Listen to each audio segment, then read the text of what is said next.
I am Sergeant Selena Hart, 24 years old and the only daughter, the public pride, of Senator Alistair Hart. That night, when my jaw nearly shattered under my father's fist because I dared to dream a dream of my own, my mother just stood there, looked at me, and said in an ice-cold voice, "Look what you've done. You got what you deserve, you useless thing." My father growled, "Maybe now you'll learn to keep that filthy mouth of yours shut." Blood seeped between my teeth, but I smiled. They had no idea what was coming. If you're watching this video, please let me know where you're from in the comments. Hit the like button and subscribe. My story might just save someone else. The argument had started as it always did in my father's study. It was a room designed to intimidate, a shrine to American power built in the heart of Georgetown. The air was thick with the scent of old leather, expensive bourbon, and the faint ghosting aroma of his celebratory cigars. Behind his massive mahogany desk, a photo of him shaking the president's hand gleamed in a heavy silver frame. To its right, the American flag my grandfather had been buried with sat perfectly folded inside a cherrywood display case. A sacred relic he had co-opted for his own mythology. He was swirling amber liquid in a crystal glass, the ice clinking softly. The only sound in the room besides my own ragged breathing. "Officer candidate school is not a discussion, Selena. It's a delusion," he said, his voice deceptively calm. It was the voice he used on television, the one that reassured millions and terrified me. "I've served for 5 years, Dad. I've earned this. It's my path." My voice was steady, a discipline learned in the field, not in this house. He let out a short, bitter laugh. "You haven't earned anything I haven't allowed. You are a Hart. Your path is the one that benefits the name. You will serve your time. You will be honorably discharged, and you will work for the foundation. You will be a pretty face on a brochure. A feel-good story for my constituents. That is your purpose." Every word was a carefully placed stone building a wall around my life. I looked past him at the flag in the box. My grandfather, Colonel Robert Hart, had never backed down. Neither would I.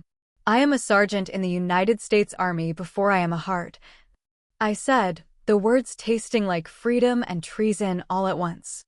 That's when the calm shattered. He moved faster than I'd seen him move in years. The crystal glass hit the desk with a sharp crack, and his hand, the one that had signed legislation and held Bibles, balled into a fist. It wasn't just anger in his eyes. It was outrage. It was the fury of a king whose favorite possession had just talked back. The impact was a blinding flash of white light and a sickening wet crunch. The sound was inside my head, a dry crackle of bone and cartilage. My head snapped back and the world tilted sideways. I remember the bizarre detached thought. He's going to stain the carpet. Then the cold, hard reality of the Italian marble floor slammed into my cheek and the pain exploded. It was a hot, searing agony that radiated from my jaw through my entire skull. The metallic taste of blood, coppery and warm, filled my mouth. Instantly, for a moment, there was only the pain and the shocking cold of the floor. Then, I heard the click of heels on the marble. Not rushing to help, a slow, deliberate approach. My mother, Genevieve, came into my blurry field of vision.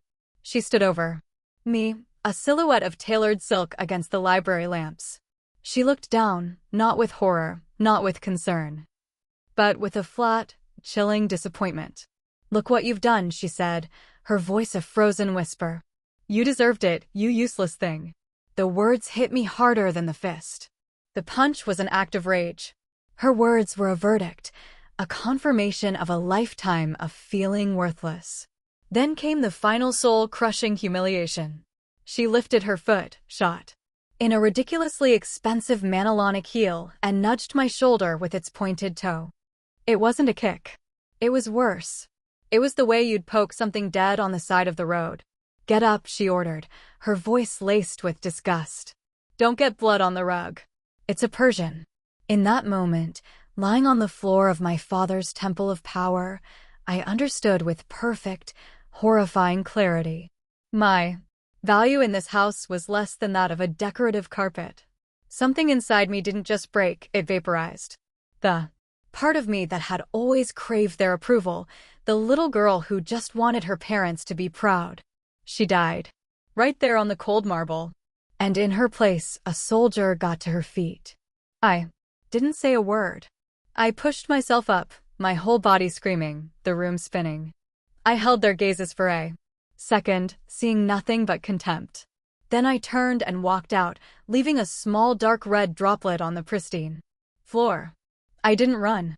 I didn't cry. I walked up the grand, curving staircase to my room. Each step a measured, agonizing movement. Once inside, I locked the door. My training took over, a checklist running through the fog of pain. Assess the situation. I went into my bathroom and flipped on the vanity lights, flooding the space in a bright clinical glare. I leaned into the mirror. The person looking back wasn't me. It was a casualty. My left cheek was already a grotesque swelling mask of purple and red. My lip was split and blood trickled from the corner of my mouth. I didn't see a victim. I saw a soldier who had been ambushed in hostile territory. Secure the perimeter. The locked door was enough for now. Establish communication, but first document everything. With the precision of an intelligence analyst creating a case file, I took out my phone. My hands were shaking, but my purpose was absolute. I opened the camera. I took pictures of my face from every angle, capturing the swelling, the split lip, the blood. Then I switched to video. I hit record, held the phone up, and spoke. My voice a low, unnervingly steady monotone. Sergeant Selena Hart, 224 hours, assaulted by target Alistair Hart. I saved the file, uploading it to a secure encrypted cloud server I'd set up years ago for emergencies. This wasn't just a family fight anymore. This was an evidence log. Finally, I opened my contacts and scrolled to a single letter K. I pressed the call button. There would be no greeting, no explanation, only the code we'd established for the worst-case scenario, the kind of situation you pray you'll never face. She answered on the first ring. "Hex, this is Hart," I said, my voice clear and cold. Protocol, empty quiver. There was a half-second of silence on the other end, the sound of a professional mind processing the unthinkable. Empty quiver was a military term for a lost or stolen nuclear weapon. It was our code for the ultimate danger. Kira's voice came back. All business stripped of any emotion but efficiency. Understood. En route, ETA 15 minutes. Disable all trackers. Fall back to Rally Point Bravo. The line went dead. The extraction had begun. Kira's apartment in Arlington, Virginia was the polar opposite of my father's house. It was small, lived in, and a little chaotic, with stacks of books on cybersecurity threatening to avalanche onto the floor and a half-disassembled computer rig on her dining table. It smelled like coffee and ozone. It was the safest place I'd ever been. She had guided me to her worn-out leather couch, her movements efficient and silent. She didn't fuss or offer empty platitudes. She just disappeared into her kitchen and came back with a bottle of Tito's vodka, 2 clean shot glasses, and a bag of frozen peas wrapped in a dish towel. She placed the makeshift ice pack gently against my throbbing jaw, then set the bottle and glasses on the coffee table between us. "Drink," she said, her voice low. She was second-generation Russian-American, and her words were always direct, stripped of unnecessary fluff. Or don't. But I'm here. That was it. No. Are you okay? No. What happened? Just the quiet, solid presence of a soldier standing watch with another. That simple gesture meant more to me than 1,000 words of comfort ever could. I stared at the bottle, the clear liquid looking like truth serum. The throbbing in my face was a dull, constant drum beat, a physical reminder of the final, ugly crescendo of a war that had been raging my entire life. Kira sat in the armchair opposite me, watching me, her eyes missing nothing. Finally, she broke the silence, her question cutting through the haze of my pain like a laser. Why? Now, Hart, she asked, her voice quiet but insistent. Why not all the other times? Her question hung in the air, heavy and sharp. And it opened a door. Inside me, a door I had kept bolted shut for years, leading back into the darkness of the past. The memories weren't just memories. They were exhibits in a long secret trial.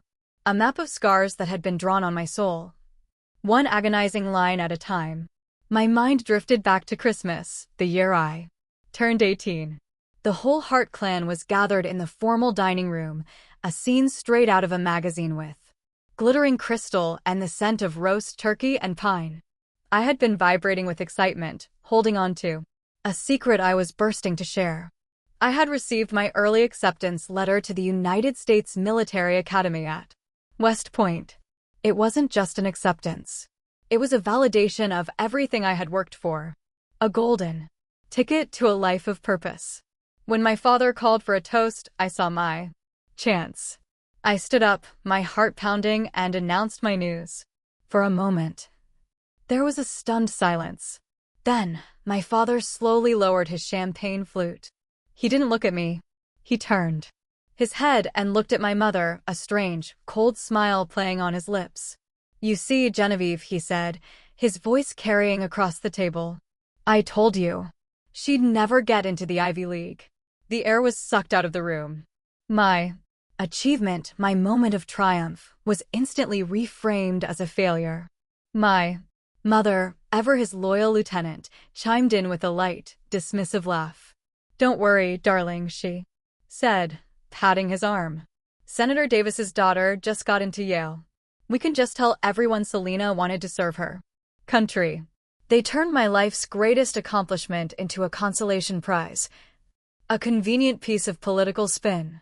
I sat down, the turkey turning to ash in my mouth. No one congratulated me. They just moved on talking about a ski trip to Aspen, leaving me to bleed out emotionally at the dinner table. They hadn't just diminished my success, they had stolen it. Then another memory surfaced, sharp and acidic. I was 16, crying in my bedroom after my first real breakup. The pain felt epic, world-ending, as it always does at that age. I sought out my mother, needing comfort, needing a sign that my feelings mattered. I found her in her walk-in closet, a space larger than my first barracks room, admiring herself in a floor-length mirror. She was trying on a shimmering Oscar de la Renta gown for some political gala. She saw my tear-streaked face in the reflection and sighed. A sound of pure annoyance. Men don't like weakness, Selena, she said, turning back to adjust the dress on her shoulder. Perhaps if you weren't so sensitive, he wouldn't have left. Now, pull yourself together. You're ruining my mood. That was the lesson. My pain was an inconvenience. My emotions were a character flaw. My heartbreak was my own fault. I learned to swallow my tears, to bury my feelings so deep they fossilized. I learned that in the heart. Family, there was no room for a daughter's broken heart, only for a senator's perfect image. But the deepest cut, the one that still acted with a phantom pain, was about my grandfather. Colonel Hart was everything my father pretended to be. A man of true honor, a decorated Marine, a warrior with a gentle heart. Before he died, when he was frail and hooked up to machines, he had gripped my hand. His knuckles bony, but his grip surprisingly strong. You have the heart of a fighter, kid, he rasped, his eyes clear and fierce. Don't you ever let anyone extinguish that fire. My father was standing in the doorway. He heard every word. After the funeral, after we had received the folded flag and listened to the lonely sound of taps, I took my grandfather's medals which he had left to me. I kept them in a small wooden box on my dresser. They were my connection to him, a tangible reminder of his faith in me. A week later, the box was gone. I found my father in his study placing the medals into a new, larger display case, arranging them alongside other family heirlooms. What are you doing? I asked, my voice trembling. Grandpa gave those to me. He didn't even look up. "These belong in the family collection, Selena," he said, his tone final. "They're artifacts of our legacy, not toys for a little girl to play with." He hadn't just taken some pieces of metal and ribbon. He had deliberately and systematically tried to erase my inheritance. He took the last words of a dying hero, the one person who truly saw me, and locked them away in a glass case, turning a promise into a museum piece. He was trying to extinguish the very fire my grandfather told me to protect. Back in Kira's apartment, the ice from the frozen peas was melting, dripping cold water onto my uniform. I hadn't realized I was crying. Silent tears were tracking paths through the grime and dried blood on my face. It wasn't just the punch. It had never been just one thing. It was 1,000 tiny cuts. A lifetime of being told in a million different ways that I was not enough. That punch was just the moment the dam finally broke. The tears from the night before had dried, leaving a salty tightness on my skin. Inside, something had crystallized. The grief was still there, but immense pressure had forged it into something hard and sharp. Purpose. My father had taken my grandfather's medals to erase my legacy. He wouldn't get to erase my future. The Hart family system of justice was broken, so I would turn to the only one I still trusted, the United States Army's. By morning, Kira's spare bedroom was a command center. I'd found a detailed street map of Washington, D.C. at a 24-hour CVS and taped it to the wall. A paper battlefield. The dull ache in my jaw was a constant metronome counting down the seconds I had to act. This was no longer a daughter's desperate escape. This was a military operation. I began to populate the map with colored push pins. My movements precise. A red pin for my father's Senate office. A black one for the Capitol Hill Club where he cut deals. Yellow pins for the homes of his key political allies. I was using my intelligence training to map the target network, identifying nodes of power and potential vulnerabilities. I wasn't a victim anymore. I was a strategist. "What's the first move, Sergeant?" Kira asked from the doorway, holding 2 mugs of black coffee. "We weaponize the truth," I said, taking a mug. The hot ceramic felt good in my cold hands. "But through the proper channels, I need to talk to my CEO." Kira nodded, already at her workstation. "Captain Vance, I'll set up an encrypted channel. Give me 5. While she worked, I focused my thoughts. I had to present this not as a family drama, but as a potential crime affecting a member of Captain Vance's unit. Kira gave me a thumbs up. I sat down, put in an earpiece, and took a deep breath. "Captain Vance," I began, my voice formal and steady. "Sergeant Hart, your location." His voice was crisp, concerned. I was technically AWOL. "Sir, I'm in a safe, undisclosed location. I'm contacting you to report a situation that requires immediate guidance. I have evidence that a sitting member of Congress has physically assaulted an active duty soldier." I paused, letting the words sink in. "Furthermore, I have reason to believe he is using his position to improperly influence and obstruct that soldier's military career. I respectfully request guidance on how to proceed with the Judge Advocate General's Corps." I had laid out the facts like a legal brief, never saying my father or he hit me. I used the cold official language of the Uniform Code of Military Justice. There was a long silence. I could almost hear the gears turning as he processed the implications. This wasn't a domestic dispute. This was a potential high-level scandal. "Understood, Sergeant," he finally said, his tone shifting to serious. "Stay where you are. Maintain radio silence. I will make a call. Expect contact from a representative of the JAG office within 24 hours. The line cut. The first domino had been pushed. A wave of relief washed over me, immediately followed by a cold dread. I had just officially declared war. The counterattack came faster than I expected, and it wasn't a fist. It was a quiet digital execution. An hour later, I tried to order a pizza online. My debit card was declined. I tried again, declined. A knot of ice formed in my stomach. I logged into my Bank of America account. A stark red banner flashed across the screen. Account frozen due to suspicious activity. He hadn't even needed to call me. He just picked up the phone, spoken to some vice president who owed him a favor, and with a few words, he had cut my financial lifeline. The account was a joint one set up when I was a teenager Alicia had never realized was still around my neck. He was trying to starve me out to make me so desperate I'd have to come crawling back. The isolation was suffocating. He was a ghost, an invisible force that could close any door. I stared at the screen, the reality of my situation crashing down. I was a soldier with no resources, a fugitive with no money. Kira saw the look on my face. She walked over, glanced at the laptop, and her expression hardened. She said nothing. She just walked to her purse, pulled out her wallet, and took out her personal American Express card. She placed it firmly on the table in front of me. "Use it," she said, her voice leaving no room for argument. "Gas, food, whatever you need. We're a team. We'll settle the debt after we've won the war." Her loyalty was a shield, the logistical support my one woman operation desperately needed. I looked at the credit card, a simple piece of plastic that represented a trust my own family had never shown me. The next day, the call came from a secure number, a woman's voice, professional and direct. "Major Isabel Rosie Jagcor." She gave me a time and an address for a meeting, a nondescript office building near Fort McNair. I arrived 15 minutes early, dressed in my most formal uniform. The office was exactly what I expected: government-issue gray carpet, functional metal furniture, and the faint smell of burnt coffee. It was a world away from the polished mahogany and smug power of my father's study.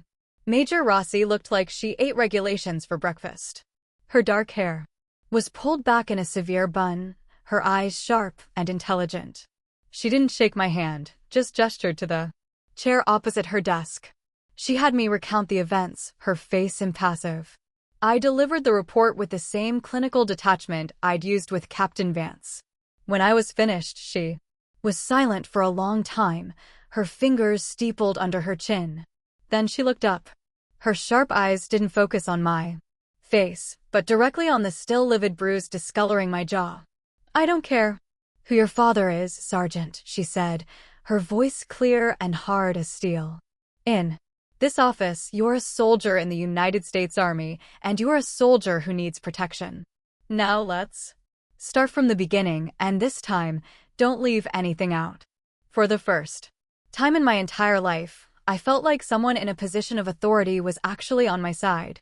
It wasn't victory. It wasn't even the beginning of the battle. But it was a flicker of light in the suffocating darkness. It was a single invaluable asset on the battlefield. It was hope. I sat frozen in the government-issue chair, the echo of Major Rossi's final words hanging in the sterile air. A soldier who needs protection. For 24 years, I'd been a daughter who needed protection and never received it. Now, a stranger in a uniform was offering me the one thing I'd always been denied. Major Rossi was a woman of action. She reached for her desk phone, her movements sharp and decisive. She didn't just listen, she believed me. "First things first, Sergeant," she said, her eyes fixed on mine. "We're going to establish a wall. There's a tool called a military protective order, an MO. It's a lawful order signed by a commander that will prohibit Senator Hart from contacting you or coming near you on any military installation. On base, the Army is your fortress. We're going to make sure its walls are high." My breath hitched. A fortress. The word was so powerful, so alien. My home had been a battlefield. This woman was offering me a sanctuary. Then she picked up the receiver, dialing an extension. "This is Major Rossi with the JAG Corps. Connect me to the Pro-Vice Marshal's office at Fort Belvoir, please." My heart hammered against my ribs. "Yes, this is Major Rossi," she said, her voice ringing with authority. "I need to make a preliminary report. I have a sergeant in my office who is being threatened by a high-profile family member." She paused, then delivered the payload, her words clear and precise. "I want an official record." Started. "The soldier's name is Sergeant Selena Hart. The name of the subject is Senator Alastair Hart." Hearing her say his name, not as a title, but as the subject of a complaint, was like a pressure valve releasing inside my chest. For the first time, the truth wasn't just my secret. It was real. It was on the record. It was spoken aloud. By someone who mattered. A single hot tear escaped and slid down my cheek. When the call was done, Rossi stood up. "You've been through enough for one day. You shouldn't be alone. Let me buy you lunch." I was too stunned to argue. She drove us into Old Town Alexandria, pulling up to a classic American diner, the kind with red vinyl, booze and a comforting clatter of plates. It was called the Old Guard Diner, filled with a mix of locals and a handful of older men wearing hats that identified them as veterans. We slid into a booth. The air smelled of coffee and frying bacon. It was the most comforting smell in the world. We didn't talk about the case. She asked me about my unit, my training. It was normal. The waitress took our order. 2 cheeseburgers, fries, and 2 Cokes. Simple. Real. As we ate, I noticed an elderly man sitting alone at a nearby table. He wore a faded Vietnam veteran cap and had been watching us quietly. He saw the dark, ugly bruise on my jaw. His eyes full of a history I could only imagine met mine. He didn't stare. He just gave me a slow, deliberate nod, a nod of recognition, of respect. When he got up to leave, he stopped at the cash register, speaking quietly to the waitress and gesturing with his head in our direction.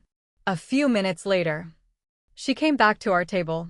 "Just so you know, hun," she said with a soft smile. "The gentleman who just left took care of your check, said to thank you for your service." I was speechless. My throat tightened and my eyes burned. A complete stranger had shown me more kindness in a single silent gesture than my own father had in my entire life. That simple act of generosity from a fellow soldier was so profoundly decent it almost broke me. It's funny how the smallest act of kindness from a stranger can feel like a lifeline when you're drowning. It makes you feel seen.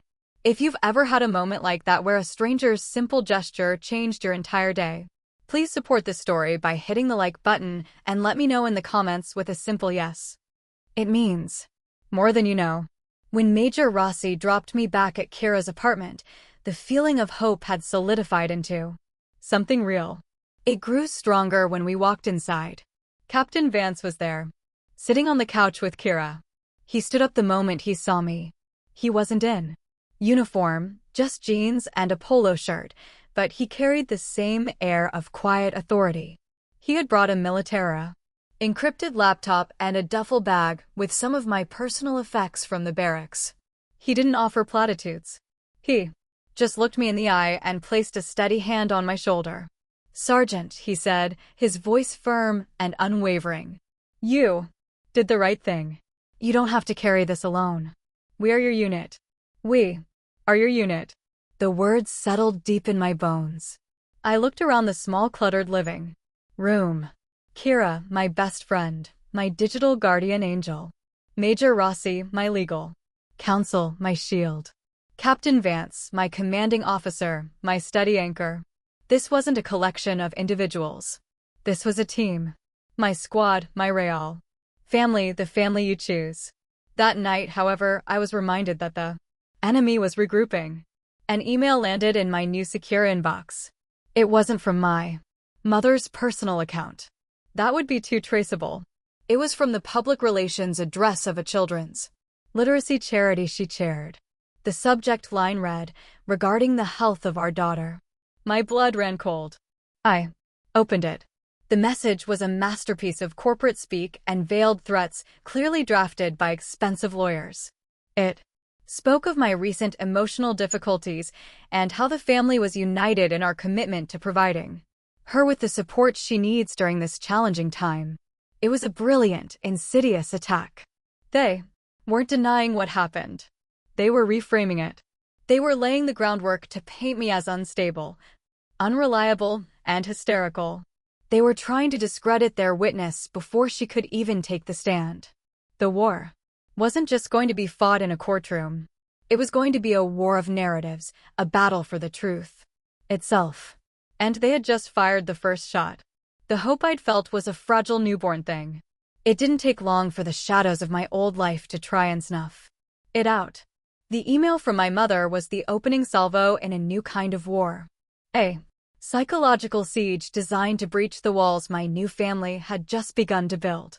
The three of us, me, Kira, and Major Rossi, were gathered around the encrypted laptop in Kira's living room, which now permanently smelled of stale coffee and determination.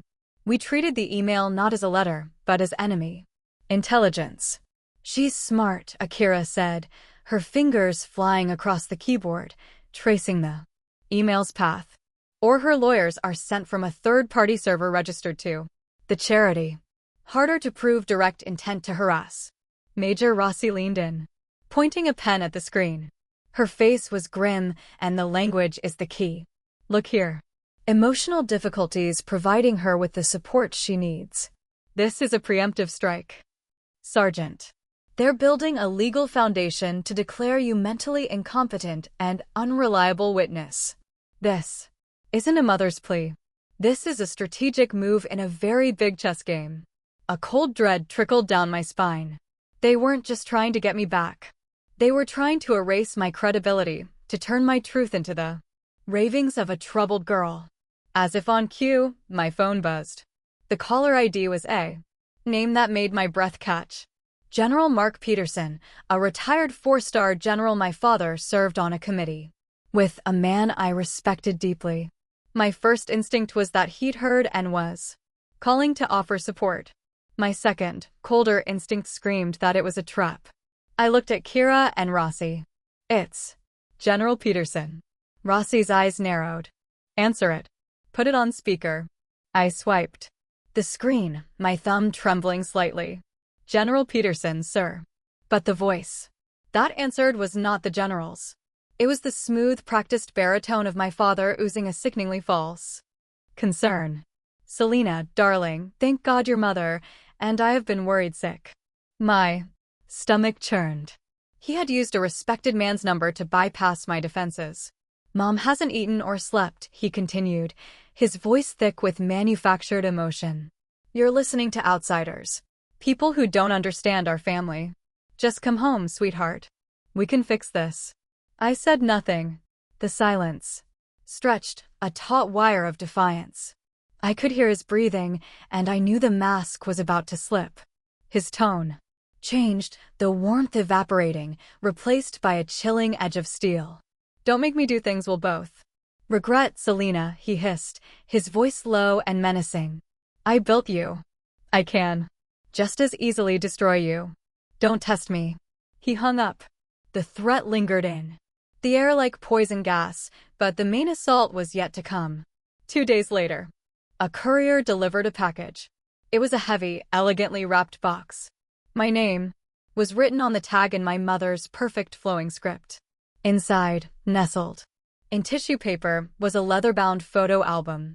On top of it, a handwritten letter on her thick cream-colored personal stationery, the kind with her initials embossed in gold. My hands shook as I opened it. "My dearest Selena," it began. "Do you remember these days? When you were my sweet little girl? Before you became so hard, so ungrateful." My eyes scanned the album. There I was, a gaptoed 7-year-old on a pony in Martha's Vineyard. There we were, a perfect family smiling in front of a giant Christmas tree. Each photo was a carefully curated piece of propaganda, a testament to a happy childhood that had never really existed. They were weapons, disguised as memories. I went back to the letter, my vision blurring. "Your father has sacrificed everything for you. He has given you a life anyone would dream of, and this is how you repay him. By shaming him, by trying to ruin everything he has built. You are breaking his heart, Selena. You are killing your mother." The final line was a dagger. "You are killing your mother." It was the ultimate emotional blackmail, a tactic she had perfected over years, designed to trigger the deep-seated guilt she had programmed into me. And for a moment, it worked. The soldier in me vanished, and the broken little girl took her place. A wave of nausea and self-loathing washed over me. Was she right? Was I the monster? The ungrateful daughter destroying her family. The carefully constructed walls of my resolve began to crumble. The words on the page were like acid, eating away at my determination, leaving only a familiar, suffocating shame. I didn't realize I was gasping for air until Kira's hand was on my shoulder. She had been watching me, her face a mask of cold fury. She didn't try to comfort me, she acted.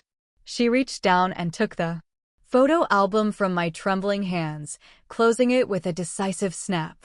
"This is not a memory," she said, her voice sharp and certain. "This is ammunition, and you are not going to let it hit you." She took the letter, folded it, and held it out. "This is not a mother's letter. This is evidence of coercion and emotional manipulation. We're giving it to Rossi." She then went to the kitchen and came back with a glass of cold water. "Drink," she commanded gently. "Breathe. Remember your training. You are a soldier under psychological attack. Analyze the threat. Don't become the casualty." Her words were a bucket of ice water, shocking me out of the emotional spiral. She was right. This was a tactic. The album, the letter, the phone call, they were all coordinated attacks designed to exploit a known vulnerability. The part of me that still foolishly wanted to be their daughter. I took the water, the cold glass, steadying my hand. I looked at the closed album on the table. It was just an object. The letter was just paper and ink. They only had the power I gave them. In the Sotter's Creed, there's a line: "I will never leave a fallen comrade."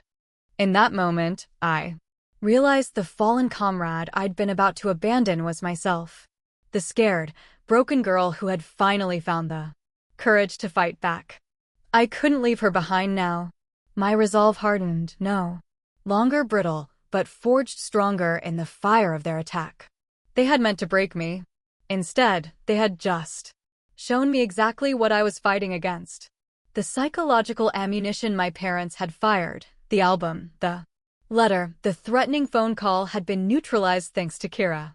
My resolve was hardening, but I still felt like a soldier in a defensive position, hunkered down in a trench, waiting for the next barrage. I didn't have to wait long. The next attack wasn't just a shell. It was a tactical nuke aimed at the very heart of who I was. It arrived the next morning, not as a phone call or a package, but on the front page of the Washington Post's lifestyle section. Kira brought her tablet into the living room, her face grim. She didn't say anything. She just handed it to me. There he was, my father, Senator Alastair Hart, standing at a podium draped in American flags.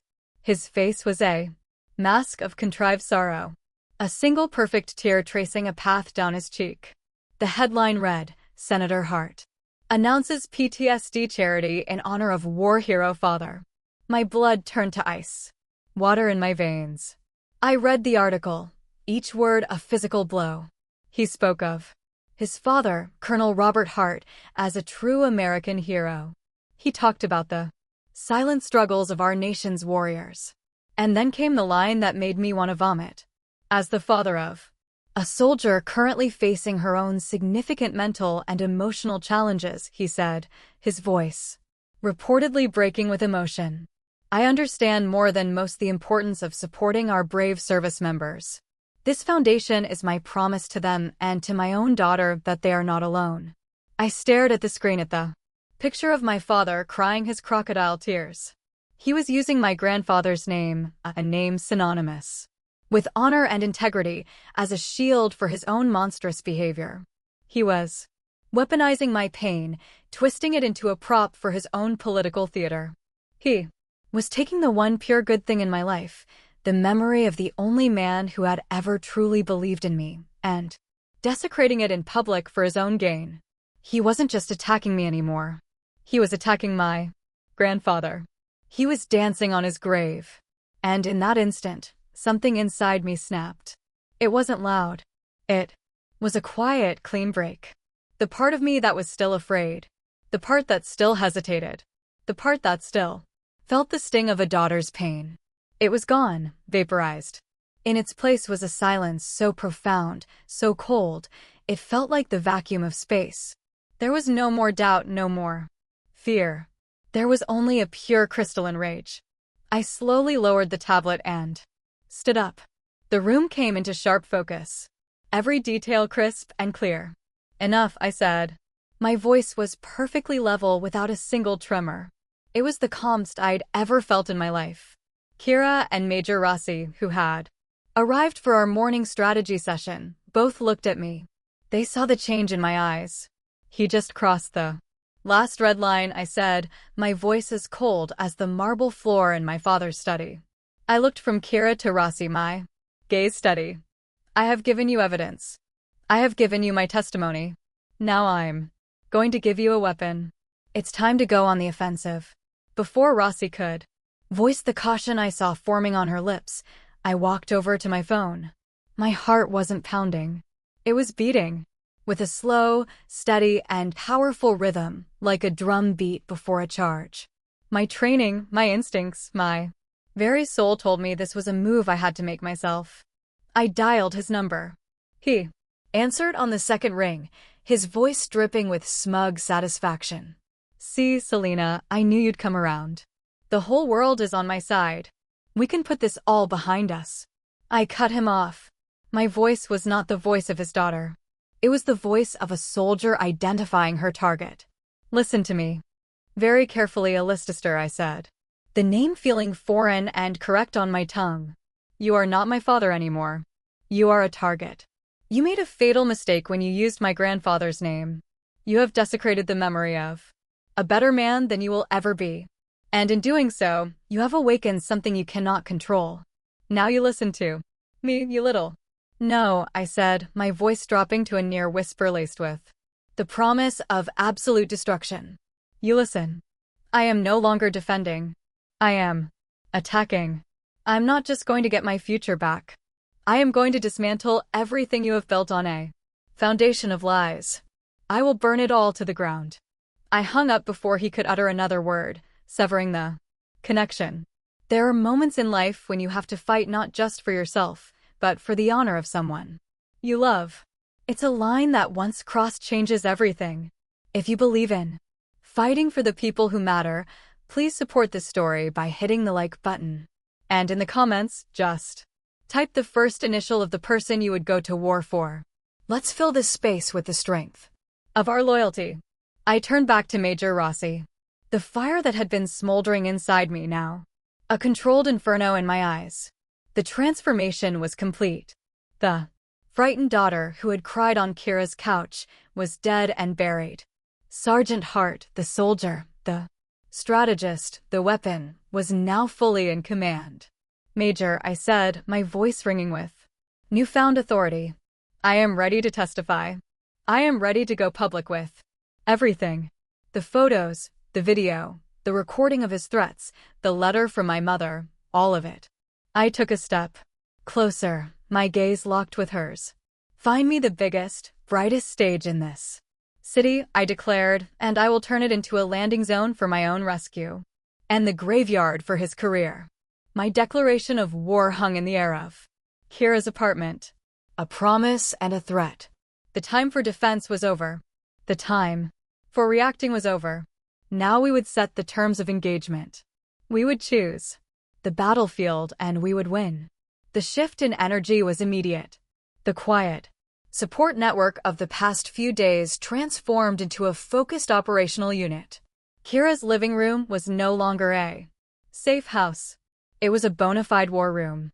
The map of DC on the wall was our theater of operations. We were no longer just friends helping a friend. We were a team with a mission. Major Rossi Ever, the strategist, assumed the role of our legal commander. She paced the small room, outlining the legal ramifications, the potential charges, and the media strategy. We have assault, witness tampering, and now with this foundation, a clear case for defamation and misappropriation of a veteran's legacy, she explained, her voice sharp. But the public stage is where we'll win this. not just the courtroom. Kira became our intelligence and logistics officer. Hunched over her, multiple monitors, she was a whirlwind of silent, focused activity. Her fingers, a blur on the keyboard. She was our digital ghost, moving through the ones and zeros of the internet to gather information and secure our communications. Captain Vance, who had rejoined us, was our senior military advisor. He provided the crucial link to the world I came from, offering insights into the Army's perspective and leveraging his network to support our cause from the inside. And me, I was the operation commander. The final decision on every move was mine. For the first time in my life, I wasn't taking orders from my father or reacting to my mother's manipulations. I was giving the orders. I was in control. The feeling was terrifying and exhilarating. "All right, team. Let's get to it," Rossi said, clapping her hands together. "Our target has given us a gift. We need to find the perfect time and place to open it."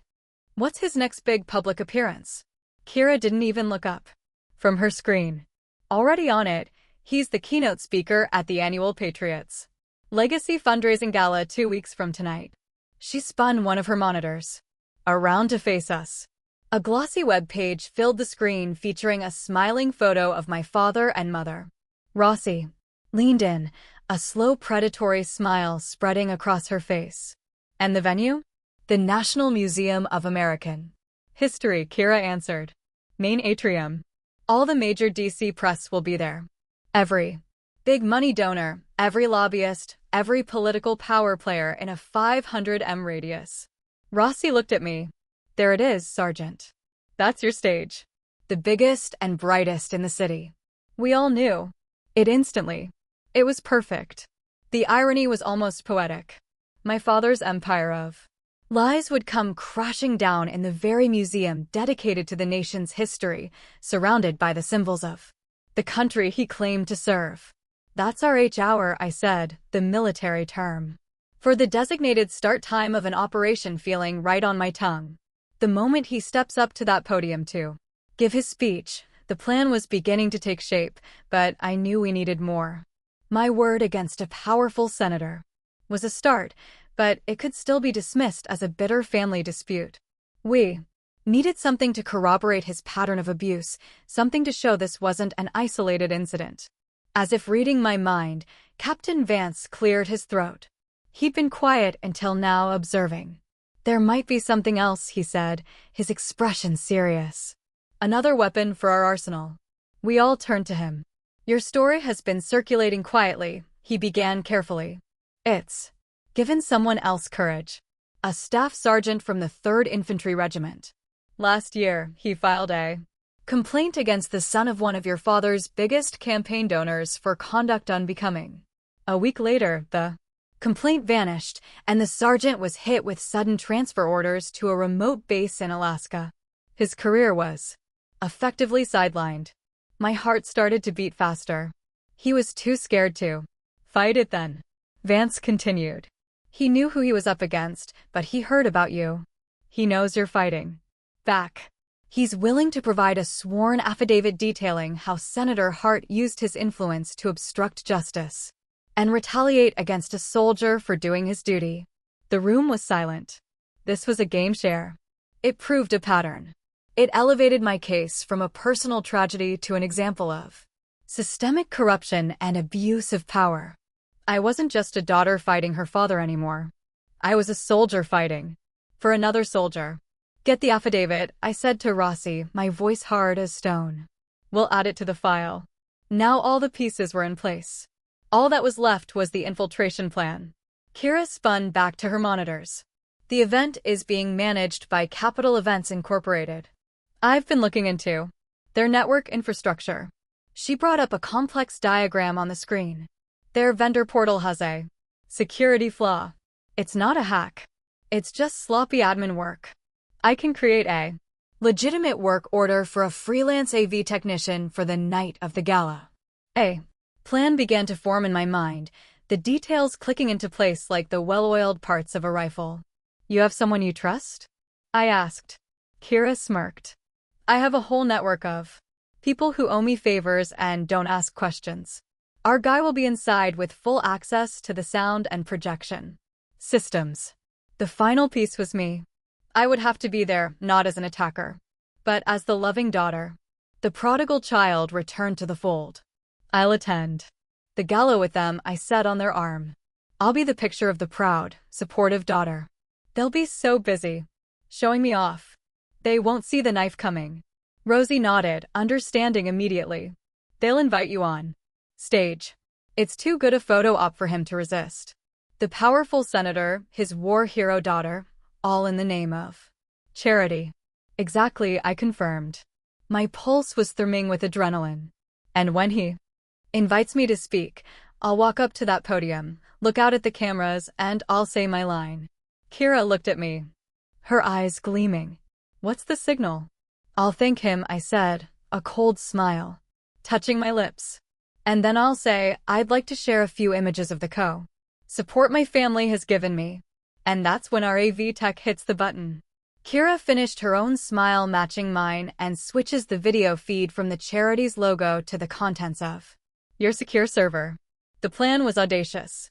It was dangerous, but it was perfect. We had the location. We had the time, and we had the secret weapon. The operation was a go. The main atrium of the National Museum of American History was a cavern of marble and echoes glittering with the self-importance of Washington, D.C. Chandeliers dripped light onto a sea of tuxedos and designer gowns.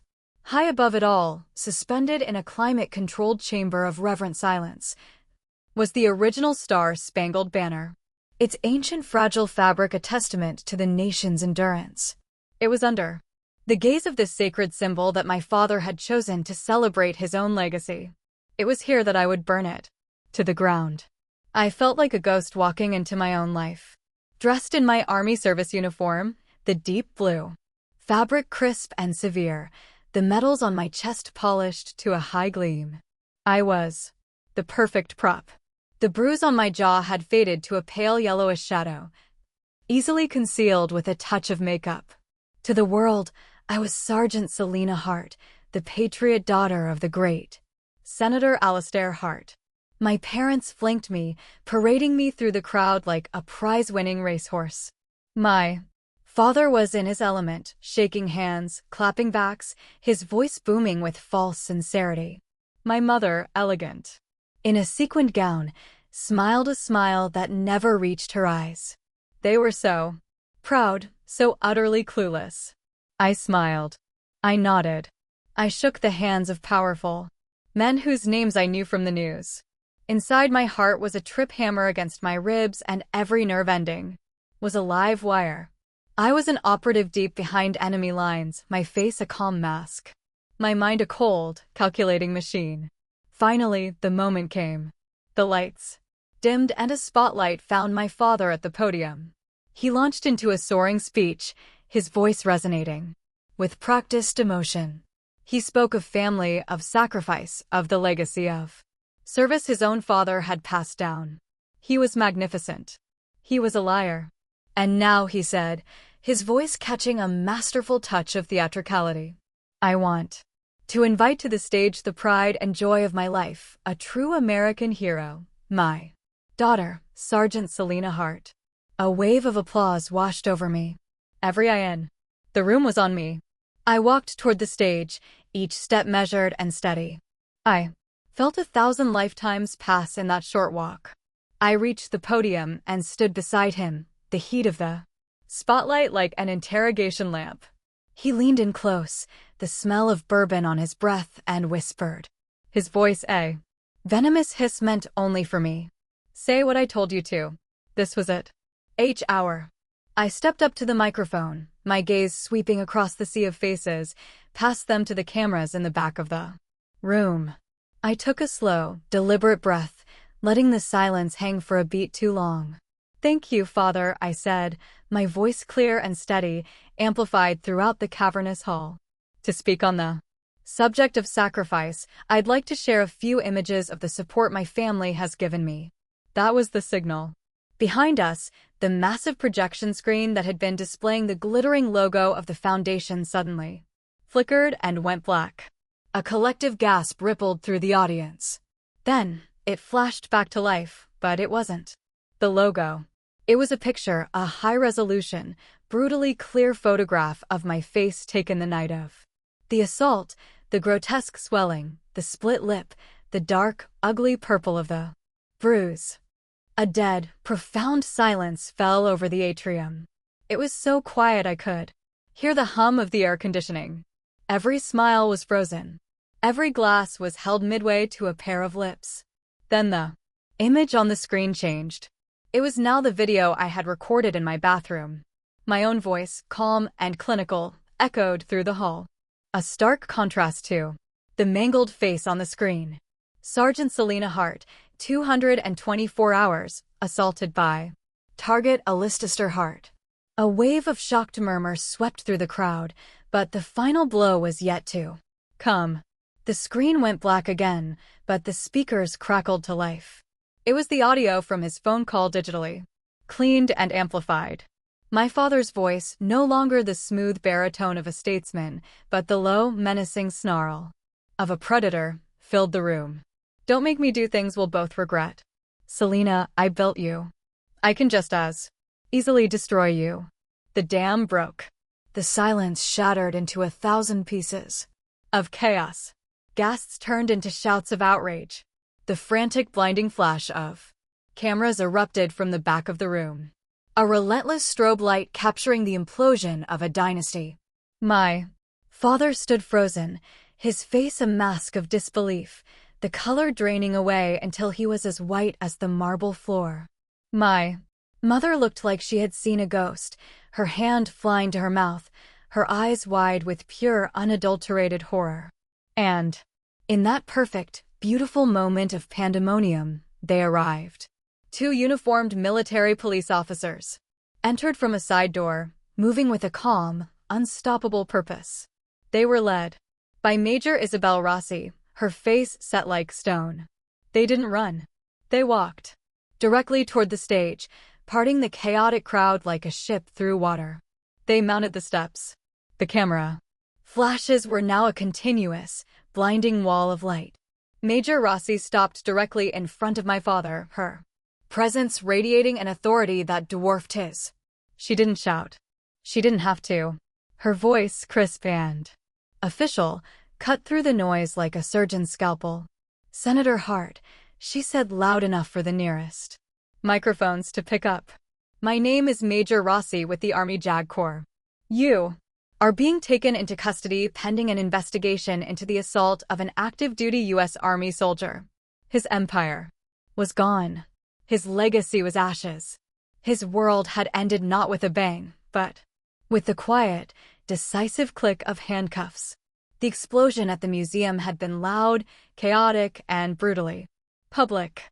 The aftermath was a deafening silence.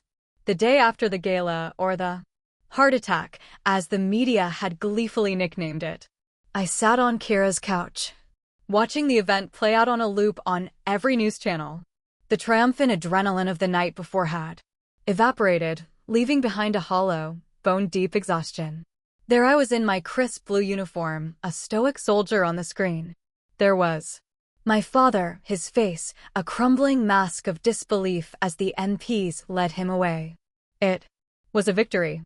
It was a complete and total vindication. So why did I feel so empty? Kira watched me watch the news, her expression unreadable. On the screen, a talking head was analyzing my motives. Online, the comment sections were a cesspool. To half the world, I was a hero, a whistleblower, a symbol of courage. To the other half, I was a traitor, a fame-hungry, ungrateful daughter who had publicly executed her own father. The words, even from strangers, stung with a familiar venom. Kira saw me flinch. She picked up the remote, and the screen went black. Don't read it. Don't listen, she said, her voice firm. Mission accomplished, Sergeant. Now it's time for R&R. Rest and recovery. But the war wasn't over. The enemy had just changed tactics. 2 days later, a call came from Major Rossi. My mother, Genevieve, had been trying to reach me through her lawyers. She wanted to talk. Against Rossi's advice, I agreed to take the call. Some part of me, a foolish, stubborn part, needed to hear what she had to say. Her voice, when it came through the phone, wasn't cold or angry. It was worse. It was wet with tears, choked with a theatrical sorrow that was as fake as the photos in her album. She didn't apologize. She didn't ask if I was okay. She begged. "Selena, please." She sobbed. "You have to stop this. Tell them it was a misunderstanding. Your father, he's lost everything. His seat, his reputation, everything is gone." I listened, my own heart a cold, heavy stone in my chest. I waited for a single word of remorse, a hint of responsibility. It never came. "Don't you have any pity?" she cried, her voice rising in desperation. "After everything we've given you, you owe us this, Selena. You owe it to this family to fix what you've broken." And there it was. You owe us. The two words that had been the shackles around my life, the debt I could never repay. But standing there in the quiet of Kira's apartment, I realized the truth. I took a deep, steadying breath.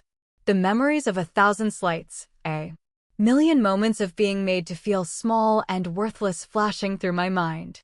"My debt is paid, Mrs. Hart," I said, the formal address feeling right. The word mother no longer fit. I paid it with my youth. I paid it with my dreams. And I paid it with my blood on your Persian rug. As of this moment, I don't owe you or anyone a single thing. I ended the call and blocked the number. There was no anger, no satisfaction, just a profound aching sadness for the mother I never had. That was the last time I ever spoke to her. The final ghost was my father. My army-mandated therapist, a kind but no-nonsense major, suggested I see him one last time. Not for him, for me, for closure. So a week later, I found myself walking through the sterile, echoing corridors of a federal detention center. The man I met in the visitation room was not the titan who had dominated my life. Stripped of his tailored suit and his aura of power, he looked small, older. The fight had gone out of his eyes, replaced by a sullen, resentful emptiness. He was sitting behind a thick pane of plexiglass. We spoke through a crackling intercom. He tried one last time to deploy the old weapon. "I did it. All for you, you know," he said, his voice a pathetic rasp. "Everything I built." I held up my hand, a simple gesture that silenced him. The power dynamic had finally irrevocably shifted. "No," I said, my voice calm and even, devoid of the anger he expected. "You did it all for you. I didn't come here for an apology because I know you're not capable of one. I didn't come here to gloat." I leaned closer to the glass, making sure he saw the clarity in my eyes. "I came here to tell you that you have no more power over me. I'm done being afraid. I'm done being angry." I took a breath and said the words that were for me, not for him. "And I forgive you." A flicker of triumph sparked in his eyes, thinking he had won. I extinguished it. "Not because you deserve it," I continued, my voice soft but unyielding. "You don't. I forgive you because I deserve peace. And I can't have it as long as I'm carrying around all this hate. So, I'm putting it down. Right here with you." I stood up and walked away without looking back, leaving him alone with the ruins of his life. Later that afternoon, I did one last thing. I walked to the Vietnam Veterans Memorial, the great black granite wall cutting a wound into the earth of the National Mall. I walked along its polished surface, my own reflection moving with me, superimposed over the endless names of the dead. I wasn't looking for anyone I knew. I just walked until I found a name. Hart, Sergeant David R. Hart. I didn't know him, his story, or his sacrifice, but he was a brother in arms, a name that connected me to a legacy of service, not of tyranny. I stood there for a long time, my fingers tracing the cold, carved letters of his name.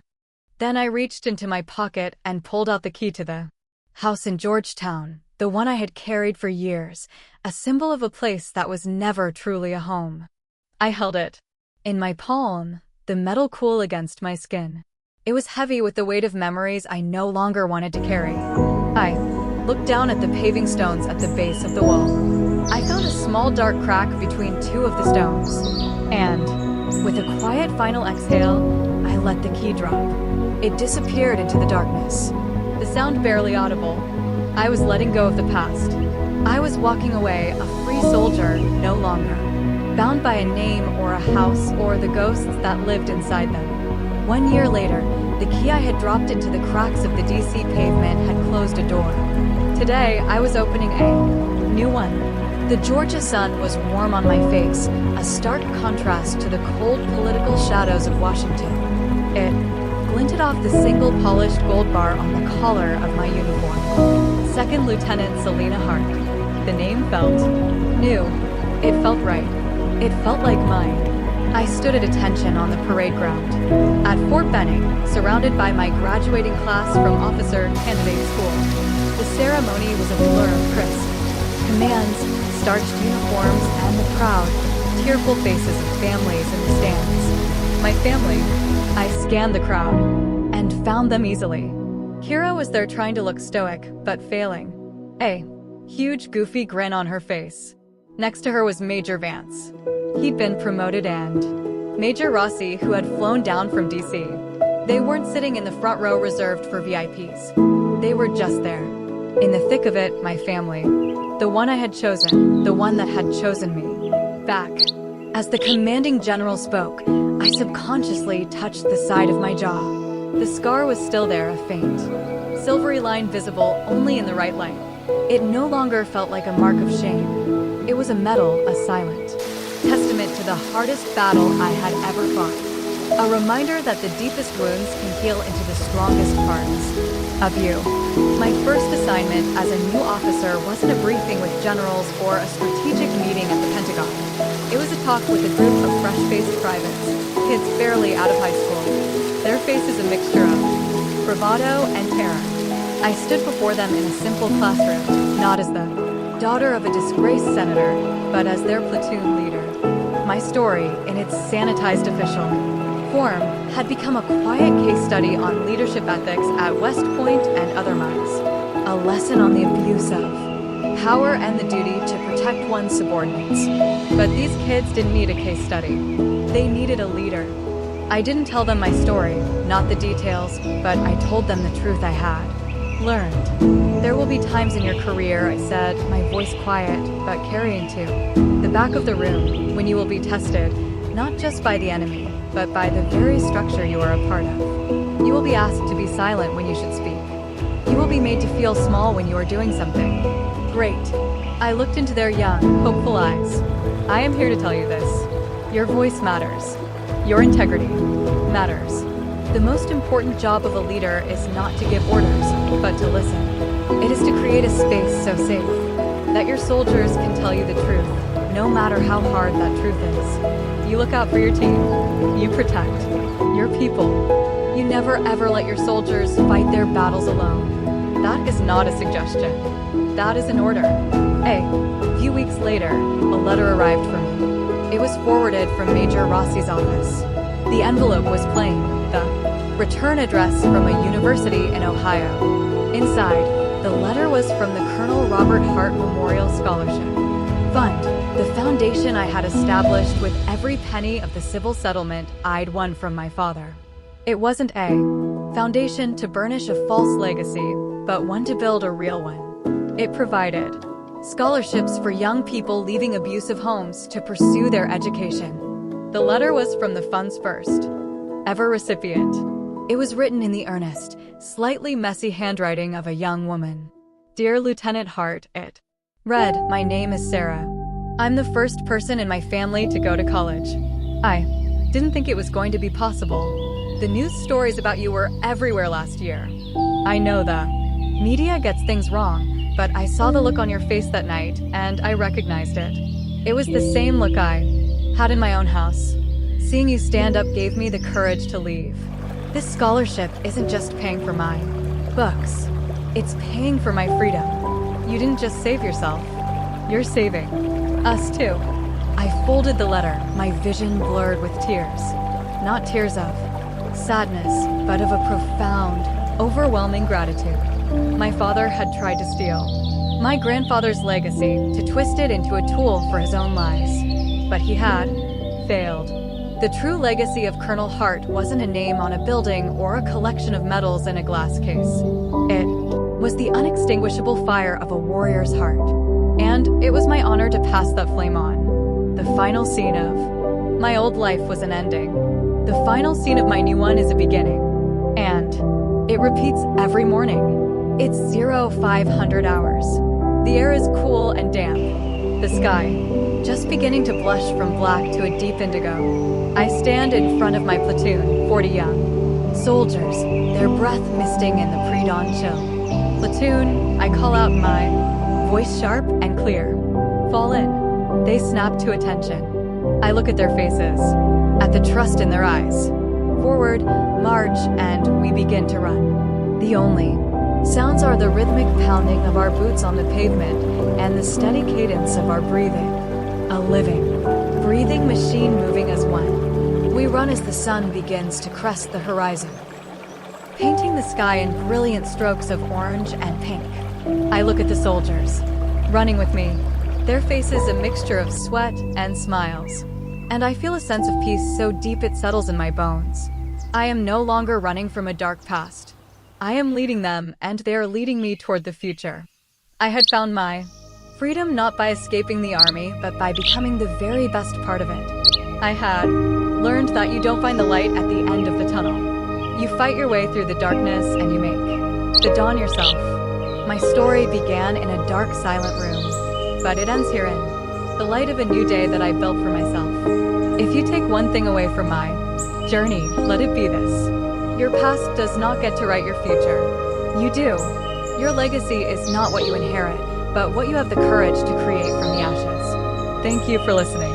If this story resonated with you, or if you know someone who needs to hear that, they are not alone, please share it. Your support helps these stories reach the people who need them most. Subscribe for more stories daily.